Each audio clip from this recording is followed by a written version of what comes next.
but without that initial experience of just, we call it carrying the bag, so to speak, like ripping open boxes, there's nothing like it. There's nothing like building a Kraft mac and cheese display in back to school time frame and having kids come up and asking their parents for Kraft mac and cheese.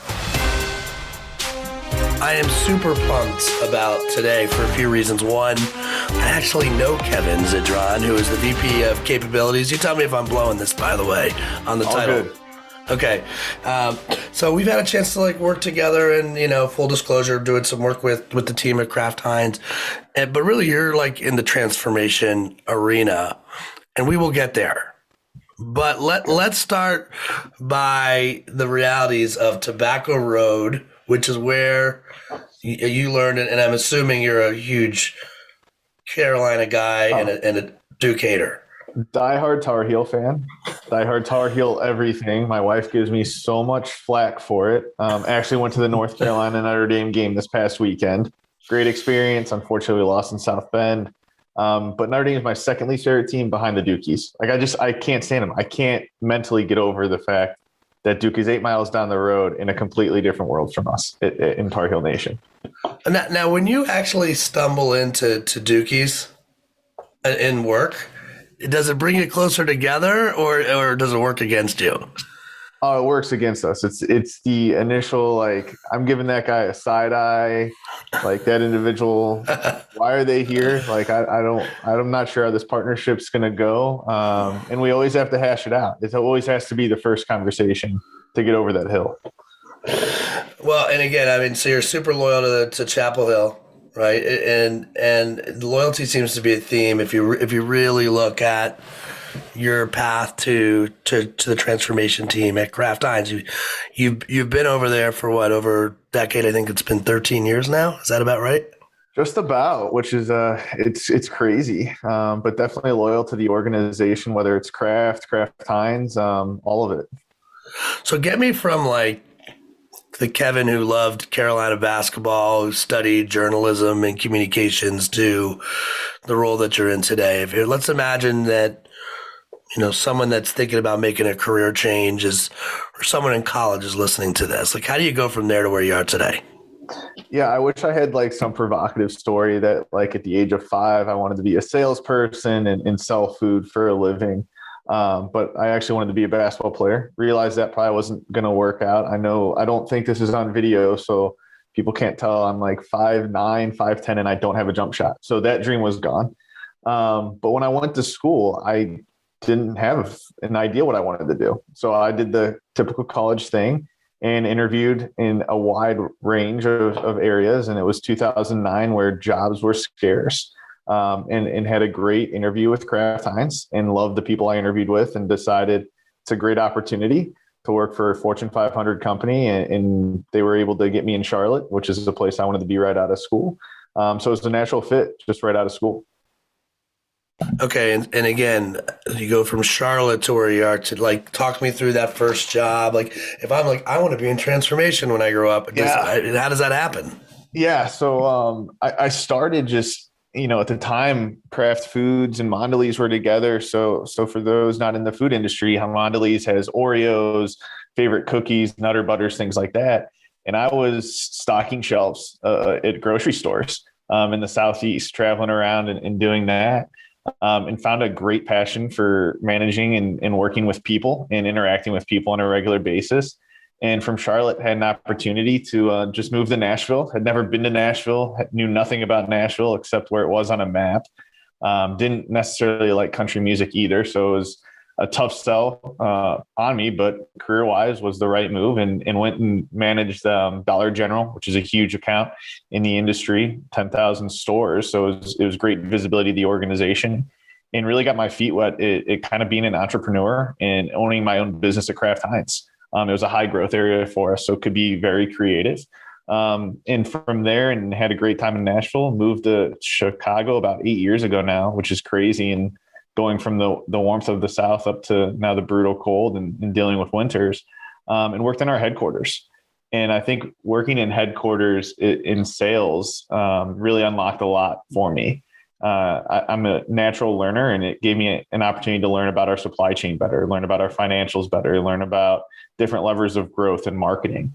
that I never got in field sales. So when I was able to get that experience, it was critical in an area that I knew I wanted to spend more time eventually in my career, and had the chance coming out of that role to lead our club business in Costco, with a bunch of other different opportunities of learning a club business and working with harder retailers, different consumers, and just worked my way through. Most recently, I was a vice president of channels, which is my favorite area. It's everything non-traditional that you can think of: convenience stores, natural stores, club. And I think just the merge of loving the internal aspect of the organization and understanding the inner workings, having an entrepreneurial spirit, dealing with a lot of these non-traditional accounts and having to find different ways of growing a business led me to the transformation office and wanting to make a bigger impact on the organization where we're headed. Well, I just love that you started it started by stocking shelves. Today everyone wants to just go directly to the VP or where's my C-suite title, right? And again, 13 years is a long time. So it's been a long time since you were probably in that role, and maybe it's been a long time since you were that person as you continue to evolve. But it's so great that that's where you started. I kind of felt like it was like college. Get into the school you want to get into, and then once you're in that school, find the right major for you. Is that how you kind of looked at it? 100%, right? I think it's so important to just understand the guts and inner workings of an organization. At the end of the day, VPs aren't the ones that are in the stores talking to the consumers, understanding what they want to buy. It's your sales reps. It's the people at the ground floors. It's our category managers that are dealing with the interactions and issues of our consumers. And it really gave me a firsthand experience of who the Kraft Heinz consumer is, that really I take to this day and make sure that I'm putting the consumer first. But without that initial experience of just, we call it carrying the bag, so to speak, like ripping open boxes, there's nothing like it. There's nothing like building a Kraft mac and cheese display in back to school timeframe and having kids come up and asking their parents for Kraft mac and cheese. There's something to that just gives you a lot of faith and belief in what the organization's doing, and you carry that through. I've seen people that suffer from what I call ivory tower syndrome. They're so far away from reality. They'll hide behind the data, or they'll hide behind their team, and they've lost touch with exactly that story of the consumer. How do you even in your position, right? Even now, there's 38,000 employees over there, this behemoth company. How do you stay in the front line with consumers? Yeah, I think there's organic and inorganic ways. I still have a passion for going to the grocery store. So I think there's those inorganic ways that I still love to see how people shop, especially during the pandemic. I hate to say fascinating going into the grocery store because everyone was on pins and needles a little bit, but it was fascinating to see the shopping behaviors change in the consumers. So I think there's those ways inorganically. And then organically, I love getting involved when we do focus groups. We still have the opportunity to, and even now it's a lot easier in a virtual environment. We've learned to do a lot of video focus groups, and seeing those reports and hearing directly from the consumers is paramount to the success and really gets the juices and ideas flowing for us across the organization myself. So you're 13 years in, I don't know, that's a lot of time, especially if you look at people today and lots of people are, you look at the numbers right now, it's the highest people are leaving. It's the highest number in 16 years, the rate of people leaving. Bonkers. But maybe it goes back to what you said, if there's still a passion for the job. I'm just curious, why do you stay? Yeah, I think, I always turn to three big reasons for me. First is the people. I mentioned it up front, when I interviewed with Kraft Heinz, the people were just so welcoming.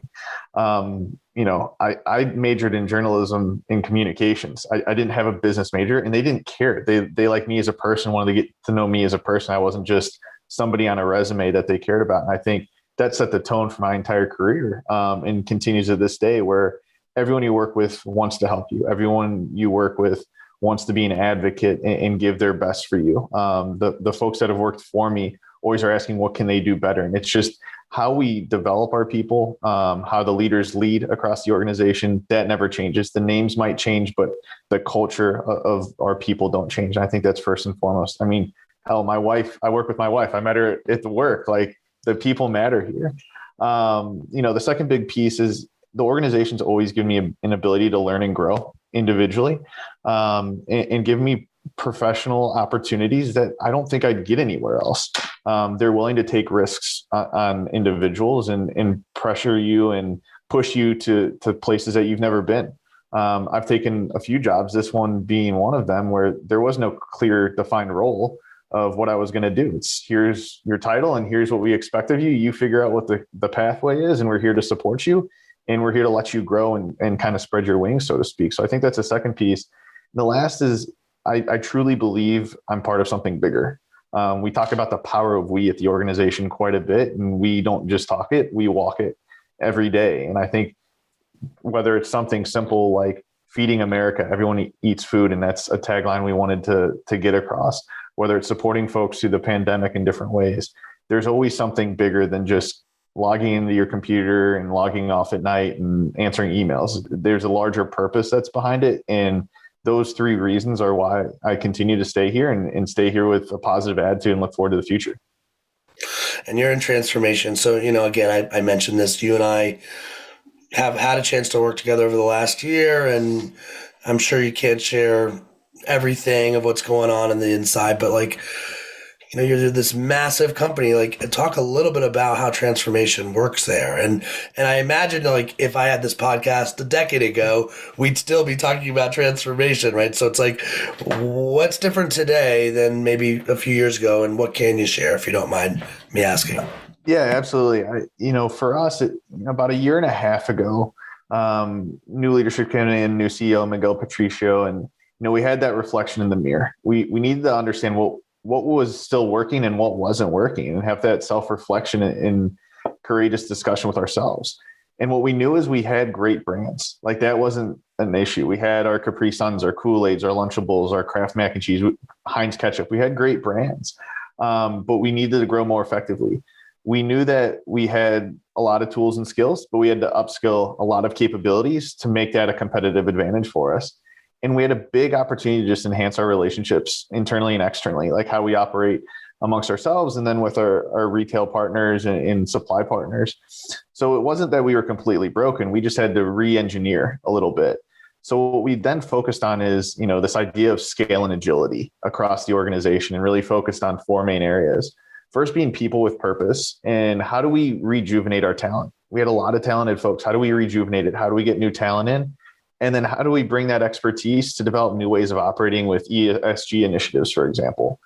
Second big piece was our consumer platforms and really driving that consumer experience to create growth. We kind of lost that for a bit in how we were thinking, and needed to put the consumer back in our growth plans through how we look at renovations, how we look at innovations, how we look at insights differently and digitize them. The third big piece was our operations and how we operated, no pun intended, in our supply network. I think it was a great inflection point that it happened as COVID was occurring, and we had to drive different initiatives and integration and improve our planning, improve how we operate internally across the entire network. And then finally was our partner programs. How are we driving our partnerships with retailers differently? Create win-win solutions, create mutually beneficial growth, we often say, and figuring out, our joint value plans. How do those become more robust and more long-term? And then we need to fuel everything, right? That's kind of the inner circle. And we needed to surround it with the ability to be successful. So we wanted to be digitally enabled. We needed to improve our capabilities across the board. We needed to have different processes, ways of working. And you bring all that together, and it's truly magical what we believe we can do here. And the other two things were we put the consumer at the center of all those pillars. And we made sure that we were solving for the consumer. What are their pain and pleasure points? And how do we elevate or eliminate them? That's critical to the success. And then the last big piece, and I think where we're successful, is we didn't put an end in sight. It's part of our 5-year strategic plan, but we know the transformation isn't going to happen overnight, which has given us the space in the transformation office to kind of have that far out focus and get our head out of the sand a little bit versus worrying just about the day to day and really focus on how do we improve the full transformation over the course of the 5 years. I mean, I'm overwhelmed, to be honest. Like, if you like, it's like, oh, that's just so easy, these 18 steps to transformation. But I do really like the thought of like giving yourself permission to not have the answer. And how big is the transformation team? We're small but mighty. We have a total of 16 people that work through this. So it's a small but mighty, tight knit group. And again, it's the idea that like you're all in this together, trying to figure out, how do you stay fast? And when I think about, a lot of buzzwords, right? Like power we and, importance of agility and putting the consumer at the center, but really like how do you guys stay accountable to each other? How do you motivate each other? Like, how do you feel like you are moving fast and at such a giant size, all these other companies are trying to nip at you? Like, how do you do it? Yeah. I mean, I wish there was like a silver bullet that happens. I think for us, it's continuous learning. Like we stood up and I think it was like 16 of us kind of looking around, like we're on a deserted island for the first time. Like, what do we do? In the big piece, like one is making sure we're connected to the business. Like we're 16, but the business is huge. How do we incorporate the business to make sure we're successful? I think the second big piece is prioritization and having those difficult conversations with ourselves and with, our superiors on when's too much. I think oftentimes when you're in the business and just worrying about today, you don't want to look at the future because it's too much and you try to do it and you do it half-ass. Like you aren't going to be successful, but this allowed us the space to have those discussions to say, there's too many initiatives. We need to reprioritize to be successful and give ourselves the space. I think the last piece is just open communication. We're all learning together, which is one of the most fun parts for me. And it's really challenging ourselves, challenging the status quo and having that real life dialogue. That's not the cookie cutter, sugar coated, everything's great. Like it's not, or else we wouldn't be doing a transformation and having that open dialogue. Sort of a zinger of a question. So let's say I'm running my mighty but small team of 15 and we're starting on this transformation journey, right? And like, you're even growing or you're dying. There's no middle, right? Yeah. So where do I start? Like, what's the one place I should focus? Yeah, I think the starting point is always the self-reflection. Understand where you are today and have that real life discussion. What do you do well and what don't you do well? And then you need to immediately follow it up with where do we want to go? Who do we aspire to be and surpass? And that's a really difficult exercise at times, especially that first part to really understand where are we as an organization and have that self-reflection. And then I could hire your wife on the insight side to tell me where we're going. You could hire her. She'd be a huge asset. She loves the company as well, but no, definitely hire her. We can figure that out. Okay, perfect. All right, look, just to put like, when you look at the portfolio brands here, it's like my childhood, like coming to life. It's Kool-Aid, it's Velveeta, it's Oscar Mayer. You got all these lovable brands: Capri Sun, Heinz, mac and cheese, Lunchables, Grey Poupon. I mean, not a small portfolio of brands. And when you get that big, I'm always like, okay, as a whole, in your mind, do you believe that Kraft Heinz is a courageous company when you have all these established brands? And this is I think for the listener, it's a tricky one because it's like, well, of course he's going to say yes, but really, do you really believe that? I do. I think, I'd caveat it with, I think every individual and every company can be more courageous in how they evaluate their organization in themselves. But I think the transformation is a great example. It's not easy to have that self-reflection and really have the honest self-reflection with yourself. So I think that's one great example, just macro-wise, of how we're courageous. I think, the second piece for us is understanding what those brands really mean to our portfolio. You mentioned it. We have a lot of nostalgic brands. You talk about everything from Grey Poupon and what that means to Kool-Aid, to new brands like Colliders, which is a dessert. We're partnering and licensing with Hershey's, in Creative Roots, which is a coconut water. Like you have everything in between there, and you have to have that courageous reflection of what do those brands stand for? How do we want to invest with those brands? And we're doing that. Like, and those aren't easy discussions internally because everyone wants, the big sexy marketing budget to grow the business. And the reality is you can't have that. And we have to have those discussions. So I truly do believe we're courageous and, can continue to be courageous. And that's going to be a large part of the transformation is kind of being comfortable, being uncomfortable. All right. And as for you, let's bring it down to the you level. Do you see yourself as a courageous guy? Like, do you feel like you're courageous? I'd like to. I mean, I do spend a lot of time with some dookies. I think that's pretty courageous. But seriously, I think for me, the biggest piece is to get out of the comfort zone. But I have a lot of faith in my abilities. I use that in previous knowledge to drive where I want to go with the business. And I've taken some risks. I mentioned a couple earlier, moving to Nashville without ever living in Nashville. I have no idea what to expect or anything. Taking jobs that were undefined and just trusting that my abilities, my leadership, and more importantly, the leadership above me that's telling me this is a good idea. Like, it's courageous to make those decisions within the organization. And then the last piece is just, we're in an environment where no one knows a lot of answers, right? We're still figuring out what does post-COVID world mean in the CPG industry. And you're having to take some risks because you can't wait for the answer. You have to kind of make your own assessment and go now. You used a few of my buzzwords in there that I wanted to kind of pluck out. I always say the definition of courage is knowledge plus faith plus action. And it has to be all three.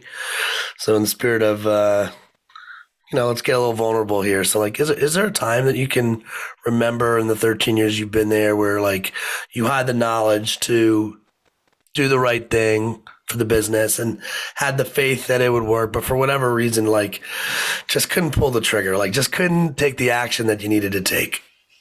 Yeah. I said it before. I think, while I think I am courageous, everyone can be more courageous, and 100% internally and externally. I remember times going into a negotiation with a retailer and knowing exactly what the play was confident that it would work, and then kind of caved prematurely.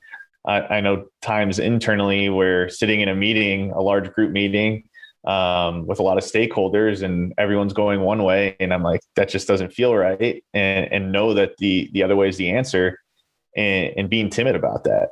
So I think it's something that we all struggle with, to be that 100% courageous person all the time. And isn't it amazing? Like, these are the things that we remember.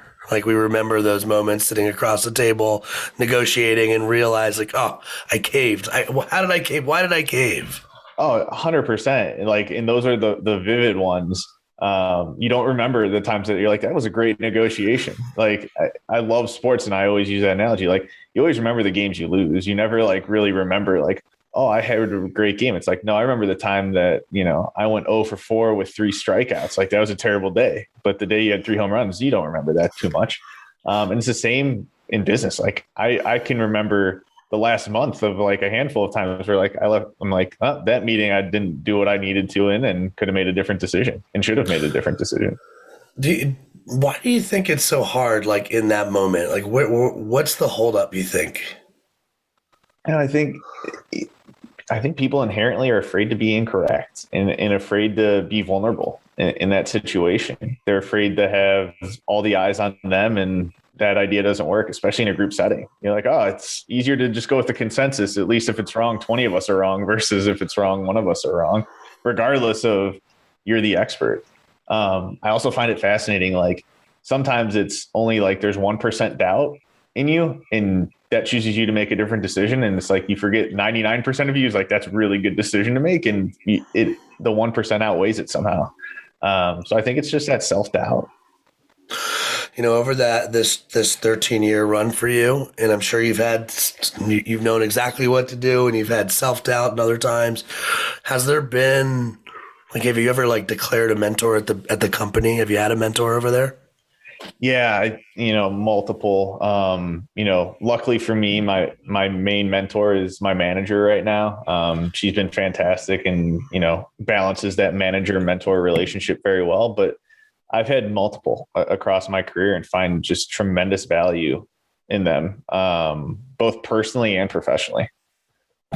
Has anybody like come to you yet and been like, Kevin, will you be my mentor? It's sort of a weird thing to ask somebody, isn't it? It is. It actually is. Ironically, like just this morning, one of my mentees reached out about something, and I always thank them when they reach out because I'm like, you're being vulnerable, like you're asking for help for some reason, and I think that's we always talk the first step is like admitting you have a problem. Like it's a huge first step for folks in the organization, and very uncomfortable. Like I'm asking someone for help, like.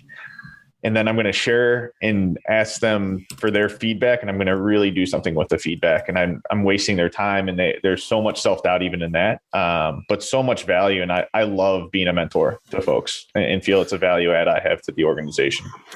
I love being creative, and I love like I like to say, I love that I don't see myself as a business guy, and I don't just see myself as a creative guy, but a creative business guy. And I love living in that arena, like that middle space. And every once in a while, I try to get around to like writing business haikus.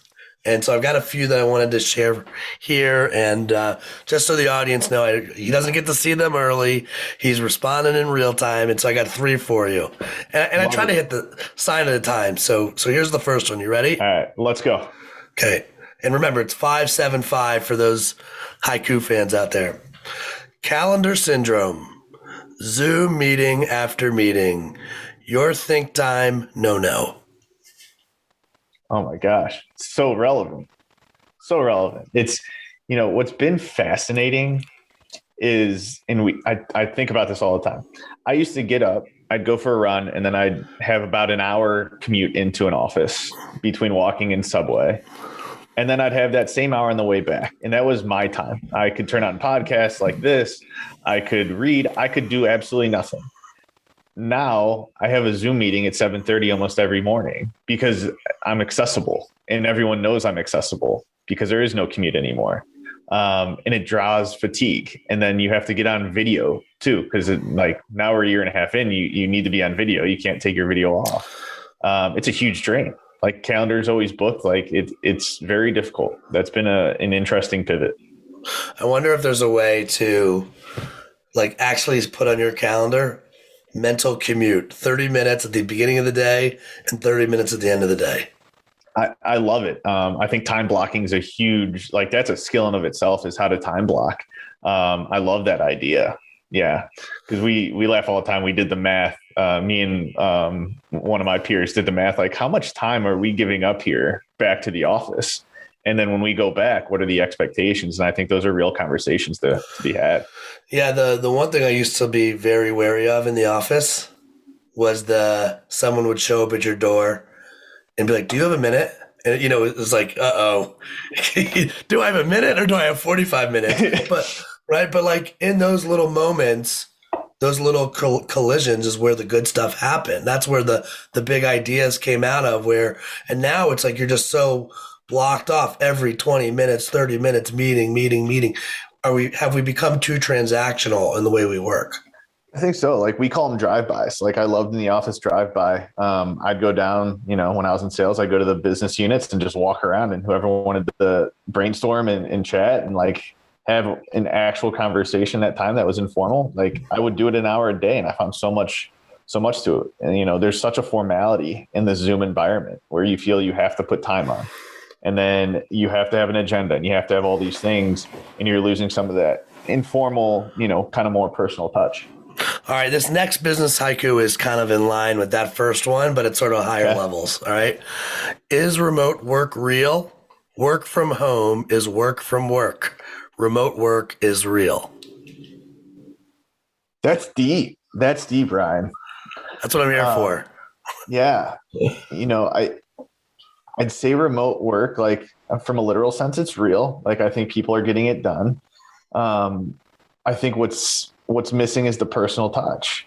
I really believe there's something to that informal, just the brainstorming or even the days where like you need a break, like I have nowhere to go. Like, we talked earlier, if I go talk to my wife, she's dealing with the same stuff at work that I am. So that's not real. And, can't go with a friend to grab a coffee like you could at the office, or meet friends downtown that work at somewhere else for a quick lunch. And I think that environment's kind of going down. We're going to do a hybrid model when we go back, which I think is a great solution to kind of strike that balance of the freedoms and space you have working from home, as well as the interactions you get live at an office. So I'm excited for that, but it's definitely the personal touch that's been missing. So if you had to break down the 38,000 employees, what percent do you think is like, I love this new life? And what percent are like, when is this thing over? Such a good question. I think the balance is going more towards like, when is this over a little bit, right? I think everyone's kind of feeling it. On my team, like we go back to, we talked about always being on video. Like they asked me, do I have to be on video? I'm like, I don't know. Like if you're present, like I'm cool. Like whatever you need. I used to call everyone by a phone call and didn't even think of Zoom. So I think that seeing those little moments happen is kind of giving me the hypothesis that more folks want to kind of get back in the office and go back to that more collaborative work style. All right. Last business haiku of the day. You ready? I'm ready. No diversity. Here comes your adversity. A fail recipe. Again, very profound and I think spot on. And one of the areas is an organization, we're tackling head on is diversity and inclusion.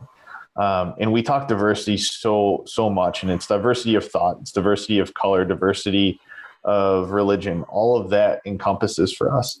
And talking about biases, we joke about Duke up front, but transparently, I recruited Duke last week, and there were some great candidates out of Duke, and it's removing that biasy for us because that's diversity for me. And then more importantly, how do we make sure that everyone feels included in the environment? You have multiple people with different backgrounds, different beliefs. And I think, we do a great job with our BRG business resource groups to get people involved and feel like they're part of something larger. And, I'm part of a couple, and like, they're some of the best sessions I have, just talking with our employees and engaging with our employees of different backgrounds. So it's high on our radar, and we're doing a lot across the organization to make sure, that agenda is fulfilled. Kevin, absolutely loved having you on the show. Would love to end with two real quickies. First, in your mind, like how important do you think it is now today for companies to be courageous? Let's start there. I think it's paramount. I think it's absolutely paramount for every company to become courageous. And, for me, the biggest piece, like there's this simple side of the competitive side in you. That's like, you're going to have to be courageous because there's so many folks in the industry and you're going to have to make some bold choices. But I think the second piece is it's fun. Like it is fun to be courageous at times, as uncomfortable as it is. It's fun to go, make those leaps, take a little bit of a risk, but trust yourself that it's going to be successful and move the needle. Part B of this one, because I'm privy to some of the conversations we've had. You're not like a high level theory, like you like practical processes. So like, how do you processize courage? Is processize a word? We're going there. Processize. Let's add it in. I like it. I think what you need to do is give space. One of the things we do is we give a lot of space for thinking, brainstorming, to have those ideas. I think the second piece is when we go back to our priorities. When we talk about the priorities, it's challenging the status quo. It's as a leader questioning if we're getting the most out, making sure you're creating that space. So one of the exercises I like to do is, I don't like to speak first in a meeting. I love to give my team and the business the opportunity to answer, because I know, 9 times out of 10, they're just going to try to appease me, right or wrong, just like I'm going to appease my manager 9 times out of 10. But if you let them generate the ideas, that's putting it into practice, them making those courageous statements, courageous decisions that we can then go act on. And then by the end, like, I don't have to say anything. It's awesome. Those are my favorite meetings. All right, take us home. Any final words of wisdom for those who've sat around for the hour? First, thanks for having me. Amazing time. And thanks for everyone listening. I think especially in this time, the best advice I have is, take time for yourself. The easiest thing to do is log in, log out, have dinner, do some family stuff. And then before you know it, you're in this rat race of waking up and doing it again.